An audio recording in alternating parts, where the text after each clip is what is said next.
বিসমিল্লাহির রহমানির রহিম। শাম অঞ্চল অর্থাৎ বর্তমান যুগে যাকে আমরা সিরিয়া নামে চিনি সে সম্পর্কে রাসূল সাল্লাল্লাহু আলাইহি সাল্লাম যে হাদিস সমূহ বর্ণনা করে গিয়েছেন তা আজকে আমরা এই ভিডিওতে আলোচনা করব। 8 ডিসেম্বর 2024 এই দিনে সিরিয়ার জনগণ অর্থাৎ শামের জনগণ বিদ্রোহী গোষ্ঠী সেখানকার সরকারকে উচ্ছেদ করে জনগণ ক্ষমতা নিজ হাতে নিয়েছে এবং এই সম্পর্কে রাসূল সাল্লাল্লাহু আলাইহি সাল্লামের যে সকল হাদিস সমূহ বর্ণনা করে গিয়েছেন তা আজকে আমরা এখানে আলোচনা করব। রাসূল সাল্লাল্লাহু আলাইহি সাল্লামের একাধিক হাদিস থেকে আমরা শুনতে পাই শাম অর্থাৎ সিরিয়াকে আল্লাহর রাসূল অনেক পবিত্র কিংবা শামকে বরকতময় বলেছেন। তার মধ্যে মুসলিম উম্মার কাছে পবিত্র নগরী মক্কা এবং মদিনার পরে তৃতীয় পবিত্র ও ভালোবাসার স্থান হলো শাম দেশ। কেননা রাসূল সাল্লাল্লাহু আলাইহি সাল্লাম অনেক তাজ্জবপূর্ণ এবং ভবিষ্যৎবাণী রয়েছে শাম দেশকে কেন্দ্র করে। কুরআন সুন্নাহর বর্ণিত তৎকালীন সময়ে শাম দেশ বলতে বর্তমান সময়ের সিরিয়া, জর্ডান এবং লেবানন ও ঐতিহাসিক ফিলিস্তিন ভূখণ্ডকে বোঝানো হতো। এই শাম দেশকে কেন্দ্র করে যতগুলো তথ্য হাদিস বিখ্যাত এবং গ্রন্থগুলো পাওয়া যায়, এই শাম দেশ সীমানা অবশ্যই আজকে সিরিয়া থেকে অনেক বিস্তৃত এবং বড় ছিল। কুরআন সুন্নাহ বর্ণিত সিরিয়া, জর্ডান, লেবানন এবং ঐতিহাসিক ফিলিস্তিন ভূখণ্ডের সমন্বয়ে ছিল বিশ্বনবীর সময়ের শাম দেশ। অবশ্য সে সময় শাম দেশের সবচেয়ে বড় অংশ বর্তমান সময়ে সিরিয়া হওয়ার কারণে সিরিয়াকে শাম বলা হয়। শাম দেশের অন্যতম প্রধান বৈশিষ্ট্য যুগে যুগে আল্লাহ তাআলার পক্ষ থেকে যত নবী রাসূলগণ সারা দুনিয়াতে এসেছিলেন অধিকাংশ নবী রাসূলগণ এসেছেন এই শাম দেশ থেকে। অর্থাৎ এই দুনিয়াতে আল্লাহ তাআলা এখন পর্যন্ত যত নবী রাসূলগণকে প্রেরণ করেছেন একাধিক নবী রাসূলগণকে এই শাম দেশে অর্থাৎ ফিলিস্তিনের আশেপাশে প্রেরণ করেছেন। আবার এই শাম দেশ বা অঞ্চল হবে অর্থাৎ এই সিরিয়া এবং শাম দেশকে কিয়ামতের ময়দান বলা হয়। এখানে আল্লাহ তাআলা কিয়ামতের ময়দান গঠিত করবে। কিয়ামতের দিন এখানে সকল মানুষ সমবেত হতে থাকবে। শাম দেশ সম্পর্কে বিশ্বনবীর ভবিষ্যৎবাণী হলো এই শাম দেশ তথা সিরিয়া অঞ্চল সম্পর্কে রাসূল সাল্লাল্লাহু আলাইহি সাল্লামের গুরুত্বপূর্ণ মন্তব্য রয়েছে। এর মধ্যে কিছু তুলে ধরা হলো।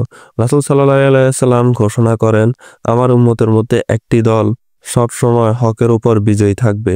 এ প্রসঙ্গে হযরত মুগিরা ইবনে শুআবা রাদিয়াল্লাহু আনহু বর্ণনা করেন, রাসূল সাল্লাল্লাহু আলাইহি সাল্লাম বলেছেন, কিয়ামত আসা পর্যন্ত আমার উম্মতের একটি দল সব সময় সত্যের উপর বিজয় থাকবে আর তারা হলেন বিজয়ী। অন্য বর্ণনায় এসেছে এই উম্মতের কার্যকলাপ কিয়ামত অবধি মহান আল্লাহ তাআলার হুকুম আসা পর্যন্ত সুপ্রতিষ্ঠিত থাকবে। আমার উম্মতের একটি দল বা বিশেষ শ্রেণীর লোক থাকবে যারা সত্যের উপর লড়াই করতে থাকবে, তাদের সঙ্গে আল্লাহ তাআলার সাহায্য থাকবে আর তারা সব সময় সত্যের পথে সংগ্রাম করবে কিয়ামত না আসা পর্যন্ত। এই সংগ্রামী মানুষকে যারা ক্ষতি করতে চাইবে কেউ তাদের কোনো ক্ষতি করতে পারবে না। হাদিসে উল্লেখিত যে দলটির কথা বলা হয়েছে যারা আল্লাহর পক্ষ থেকে সাহায্য পাবে এবং সত্যের উপর অবিচল থাকবে, তাদের পরিচয় সম্পর্কে সাহাবীরা বলেছেন এ দলটি শাম দেশ অঞ্চলের অবস্থানকারী হবেন আর তা হবে ঠিকই কিয়ামতের আগ মুহূর্ত। তাছাড়া তাবরানীর এক বর্ণনায় রাসূল সাল্লাল্লাহু আলাইহি সাল্লাম বলেছেন যে দলটি থাকবে সিরিয়া বা শামে। হযরত আব্দুল্লাহ ইবনে ওমর রাদিয়াল্লাহু বর্ণনা করেন, সিরিয়া ও ইয়েমেনের সম্পর্কে হাদিস এসেছে রাসূল সাল্লাল্লাহু আলাইহি সাল্লাম এভাবে দোয়া করেছেন, অর্থাৎ হে আল্লাহ আপনি আমাদের শাম এবং ইয়েমেনে বরকত দান করুন। এ দোয়া শুনে উপস্থিত ব্যক্তিরা বললেন, হে আল্লাহর রাসূল আমাদের নজদেও বরকত দান করুন, আপনি এ দোয়া করুন। কিন্তু রাসূল সাল্লাল্লাহু আলাইহি সাল্লাম তাদের কথা না শুনে আবারও শাম ও ইয়েমেনের জন্য বরকতের দোয়া করলেন। এভাবে তৃতীয়বারও লোকেরা নজদের জন্য দোয়া করতে বললেন আর আল্লাহর রাসূল সাল্লাল্লাহু আলাইহি সাল্লাম প্রথম ও দ্বিতীয়বারের মতো একই দোয়া করলেন, অর্থাৎ তিনি শাম ও ইয়েমেনের জন্য দোয়া করলেন। তারপর রাসূল সাল্লাল্লাহু আলাইহি সাল্লাম বললেন, নজদ সে স্থান যেখানে ফিতনা ফাসাদ হবে, সেখানে তো হত্যা মারামারি হবে, খুনাখুনি হবে, সেখানে ভূমিকম্প দেখা দিবে এবং সেখান থেকে শয়তানের আবির্ভাব হবে। এখানে নাজদ বলতে যে অঞ্চলকে বোঝানো হয়েছে অধিকাংশ ইসলামিক স্কলার নাজদ বলতে ইরাককে বুঝিয়েছেন, কেননা নাজদ বলা হয় উঁচু অঞ্চলকে। আবার সৌদি আরবের হেফাজকেও নাজদ বলা হয়। তবে কানজুল উম্মালের বর্ণনায় নবী সাল্লাল্লাহু আলাইহি সাল্লাম নজদ বলতে ইরাকের কথাই বলেছেন, অর্থাৎ নজদ বলতে ইরাককে বোঝানো হয়। রাসূল সাল্লাল্লাহু আলাইহি সাল্লাম বরকত ও কল্যাণ চেয়েছিলেন শামবাসীদের জন্য। সেই হিসেবে শাম অঞ্চল বা সিরিয়ার অনেক গুরুত্বপূর্ণ স্থান ও প্রিয় ভূখণ্ড। হযরত আব্দুল্লাহ ইবনে হাওয়ালা রাদিয়াল্লাহু আনহু বর্ণনা করেন, রাসূল সাল্লাল্লাহু আলাইহি সাল্লাম আমাকে বলেছেন, যখন তুমি দেখবে খেলাফত কোনো পবিত্র ভূমিতে অবতরণ করেছে তখন তুমি মনে করবে যে কিয়ামত খুব সন্নিকটে এসে গেছে। এই হাদিসে উল্লেখিত পবিত্র ভূমি সম্পর্কে হাদিস এবং বিশারদগণ বলেছেন, এই পবিত্র ভূমি বলতে শাম অঞ্চল বা সিরিয়াকে বোঝানো হয়। উল্লেখিত হাদিসের পর্যালোচনা করলে তা প্রমাণিত হয়ে যায়। রাসূল সাল্লাল্লাহু আলাইহি ওয়াসাল্লাম সিরিয়াকে মুসলিম বিশ্বের হৃৎপিণ্ড হিসেবে অভিহিত করেছেন। তিরমিজি। শামের লোকেরা যখন খারাপ হয়ে যাবে, যখন সিরিয়া ও শামের লোকদেরকে আক্রমণ করবে বা খারাপে পরিণত হবে, তখন তোমরা ধরে নিবে যে পৃথিবীর কোনো অঞ্চল বা ভূখণ্ড মুসলমানদের জন্য আর কোনো কল্যাণ অবশিষ্ট নেই। অর্থাৎ হৃৎপিণ্ডের মতো সিরিয়া বা শামের অঞ্চলের মানুষের মধ্যে যখন যখন পচন ধরবে, তখন পুরো দেহ তথা গোটা মুসলিম বিশ্বের পচন ধরে গেছে বলে মেনে নিতে হবে।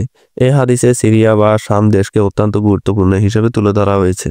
হযরত আবু হুরায়রা রাদিয়াল্লাহু থেকে বর্ণিত, রাসূল সাল্লাল্লাহু আলাইহি সাল্লাম বলেন, একটা সময় আসবে যখন গোটা বিশ্ব জুড়ে বড় বড় যুদ্ধ দেখা দিবে। তখন নমুসলিমদের একটি দল আল্লাহর পক্ষে, সত্যের পক্ষে আল্লাহ দ্বীনের জন্য সংগ্রাম করতে থাকবে। এই সময় আধুনিক যত যন্ত্র শস্ত্র থাকবে তা দিয়ে তারা সজ্জিত থাকবে আর তারা সত্যের পক্ষে লড়াই করতে থাকবে। রাসূল সাল্লাল্লাহু আলাইহি সাল্লাম ইরশাদ করলেন, কিয়ামতের আগে ইয়েমেনের হাজরামাউত নামক শহরে আগুনের তাপ দেখা দিবে এবং আগ্নেয়গিরি দেখা দিবে, আর সে আগুন মানুষকে ধাওয়া করতে থাকবে।